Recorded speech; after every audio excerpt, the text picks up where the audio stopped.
இஸ்ரவேல் ஜனங்க சொல்றாங்க, எங்க நம்பிக்கையெல்லாம் அற்று போயிற்று, எங்கள் எலும்புகள் எல்லாம் உலர்ந்து போயிருக்கிறது, நாங்கள் அறுப்புண்டு போகிறோம், இனி எங்களுக்கு நம்பிக்கை இல்லை, நாங்கள் மூடப்பட்டு இருக்கிறோம், நாங்கள் பூட்டப்பட்டு இருக்கிறோம், நாங்கள் கட்டப்பட்டு இருக்கிறோம், இனி நாங்கள் வெளிச்சத்தை பார்க்க முடியாது, இனி எங்களுக்கு நம்பிக்கை இல்லை, நாங்கள் பிழைப்போம் என்ற நம்பிக்கை எங்களுக்கு இல்லை, நாங்கள் வெளியே வருவோம் என்கிற நம்பிக்கை எங்களுக்கு இல்லை. சிறைப்பட்டு போயிருந்தாங்க. இப்படி அவர்கள் புலம்பிக் கொண்டு இருக்கிறத தேவன் கவனித்து கொண்டு இருந்தார்.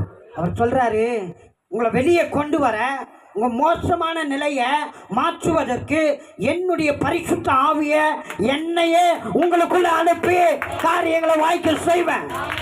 வாழ்க்கை நிலை எவ்வளவு மோசமா இருந்தாலும் நீ சான்ஸே இல்லை, இனி வாய்ப்பே இல்லை, அவ்வளவுதான் போச்சு, இனி என்ன பண்ண முடியும்? இப்படிப்பட்ட மோசமான நிலையை தேவன் மாற்ற போறார்.